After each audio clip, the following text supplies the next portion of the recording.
Welcome to When the Time Stood Still, the channel where forgotten history finally gets the attention it deserves.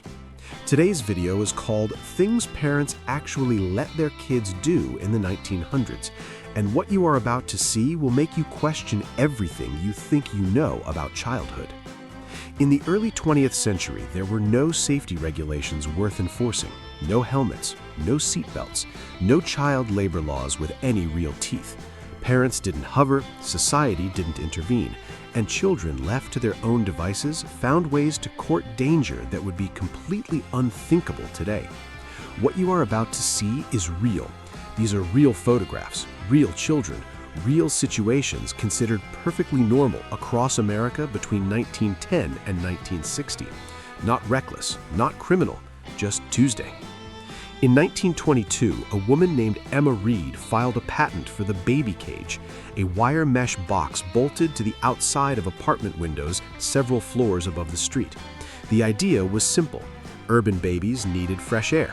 Urban apartments had no yards. Solution? Hang the baby outside the building in a cage. Thousands were sold across New York and Chicago. Mothers placed their infants inside, closed the window, and went back to their housework. Nobody questioned it. The babies got their fresh air.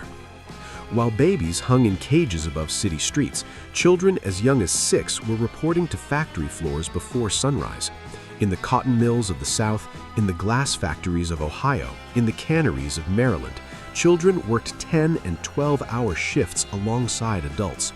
A photographer named Lewis Hine spent years documenting what he saw. His photographs changed America, but only slowly. For decades before anyone acted, the children kept working.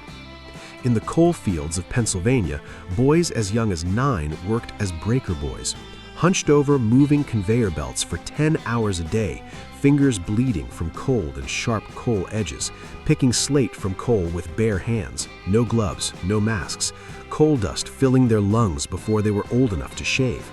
Their names were recorded, their ages were recorded, and for years nothing changed.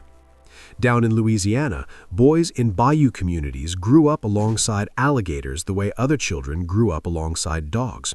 They swam in the same murky water, they fished from the same muddy banks, and occasionally, for reasons that made perfect sense to a 10-year-old in 1928, they decided to catch one with their bare hands. Local newspapers documented alligator catching contests.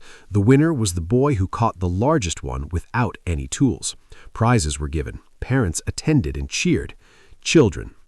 Chicago in winter presented its own particular opportunities. The streets were covered in packed snow and ice for months in any year, and horse-drawn carts and early automobiles moved slowly through the slush.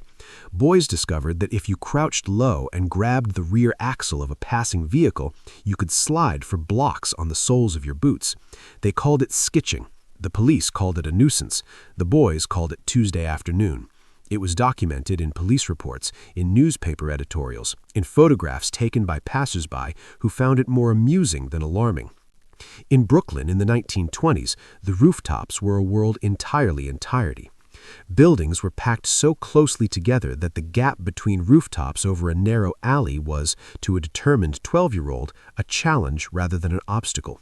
Boys ran and leapt across open air over 4-story drops with the same casual confidence other children played hopscotch. The city below continued its business. Nobody looked up. The boys kept jumping. In Yellowstone in the 1940s, feeding wild bears from your car window was not merely tolerated, it was practically encouraged. Park brochures showed bears approaching tourist vehicles with rangers smiling in the background. Families lined up for the experience. Children leaned out windows holding sandwiches toward animals that weighed 400 pounds. The park did not begin seriously discouraging this until the 1970s, after decades of maulings and near misses that everyone somehow survived long enough to photograph. In Arizona and New Mexico, rattlesnake catching contests were held in rural communities throughout the 1940s. Boys competed to catch the largest rattlesnake using only a forked stick and their nerve. The snakes were genuine. The venom was real. Medical care was hours away on dirt roads. The contests were held anyway, were well attended, and winners were celebrated on the front page of local newspapers.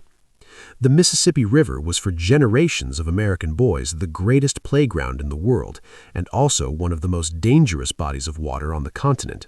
During the spring log drives of the 1910s, professional log drivers ran across moving logs in the river current as part of their job. Boys watched, studied, and went out and did it themselves. Falling in meant being crushed between moving logs. They knew this. They went anyway. The ones who survived got very good at it. Now, the adults, because in this era, danger was not reserved for children. The ironworkers who built the skyscrapers of Manhattan walked steel beams at the top of the world with nothing between them and the street below but open air. No harness, no safety net, no hesitation. These were Mohawk ironworkers from Kanawake, considered the best in the world at this work since the 1880s. The mortality rate was significant. They kept coming back. In the coal mines of West Virginia, every miner descended daily into tunnels that could collapse, flood, or fill with gas without warning. He carried a canary in a cage. If the canary died, there was gas in the air, and the men ran. The canary was not a metaphor. It was the only gas detection technology available. Men entrusted their lives to a small yellow bird in a cage, went down into the dark, and came back up, until the day they didn't. The loggers of the Pacific Northwest dealt with a different kind of scale. The topper, the man whose job was to climb to the very crown of a standing old-growth tree and remove it before felling, worked at heights of over 200 feet on a platform the size of a dinner plate. The tree swayed beneath him. He cut. He held on. He came down. He did it again the next morning. In the 1930s, as electricity spread across rural America for the first time, crews of linemen strung high-voltage power lines across thousands of miles of farmland. They worked at the top of wooden poles in all weather. The voltage was lethal. The equipment was basic. The training was minimal. Men died regularly. The work continued. Farms got their lights. The men came down each evening, ate their supper, and went back up in the morning. What separates this world from our own is not intelligence. It is not love. The parents of these children loved them just as fiercely as parents do today. What separates it is the simple, unspoken belief of that era that danger was not something to be eliminated. It was something to be survived. And surviving it, again and again, year after year, in the mills and the mines and the bayous and the rooftops, is how you became an adult. We have traded that world for a safer one, and most of the time that is clearly the right trade. But looking at these photographs, at the faces of these children who swam with alligators and rode wild horses and jumped between rooftops and descended into coal mines before they were 10, it is impossible not to feel that something has also been lost.